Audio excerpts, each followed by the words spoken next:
నేను 2002లో ఈ యొక్క అష్టాంగ యోగంలోకి రావడం జరిగింది మన రామకృష్ణ గురువు గారి ద్వారా. నేను అప్పటికే ఎన్నో రకాలైనటువంటి శారీరకమైనటువంటి అనారోగ్యాలతో, మానసికమైనటువంటి రుగ్మతులతో ఎంతో ఇబ్బంది పడుతున్న టైంలో యోగా ద్వారానే మనం ఆరోగ్యాన్ని సమృద్ధిగా పొందొచ్చు, అలాగే మానసిక వికాసాన్ని కూడా పొందొచ్చు అనే ఉద్దేశంతో నాకు చెప్పడం జరిగింది కొందరు.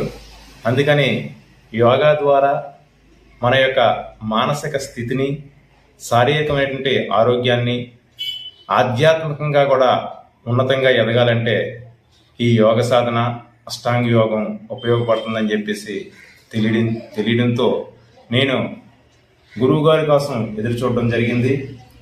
ఆ తరుణంలో రామకృష్ణ గురువు గారు మాకు పరిచయం కావటము 2002లో అష్టాంగ యోగంలోకి వెళ్ళటం జరిగింది.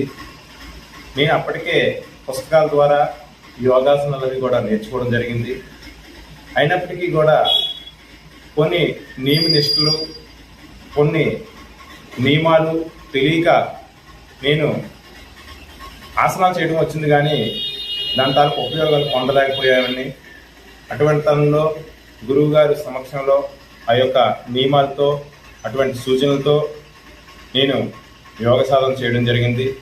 ఆ యొక్క గురువుగారు మాకు 2002లో వచ్చి 10 డేస్లో, అంటే 10 రోజుల్లో మాకు 3 నెలల కోర్సుని కూడా మాకు ఎంతో విపులంగా, శ్రద్ధగా, మాకు అర్థమయ్యే రీతిలో మా మీద ఉన్నటువంటి అభిమానంతో చెప్పడం జరిగింది.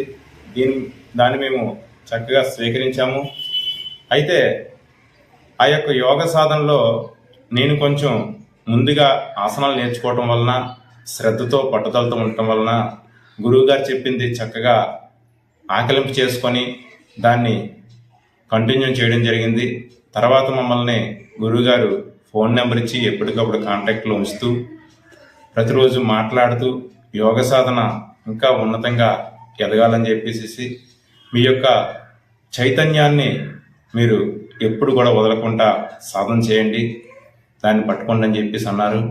అయితే ఆ రకంగా కంటిన్యూ చేస్తూ ఇంకా ఇంకా ఉన్నతంగా ఎదగాలని చెప్పేసి, ఈ అష్టాంగ యోగంలో ఏ స్థితికి వెళ్తే మనం పూర్తిగా ఆనందంగా, ఆధ్యాత్మికంగా, యోగపరంగా ఆనందంగా ఉంటామో అంతవరకు కూడా నన్ను తీసుకెళ్ళమని చెప్పేసి గురువు గారిని పట్టుకోవడం జరిగింది. గురువు గారి తాలూకా అనుగ్రహంతో, ఆయన ఆశీస్సులతో ఇంకా ఇంకా ఉన్నతంగా ఎదగాలని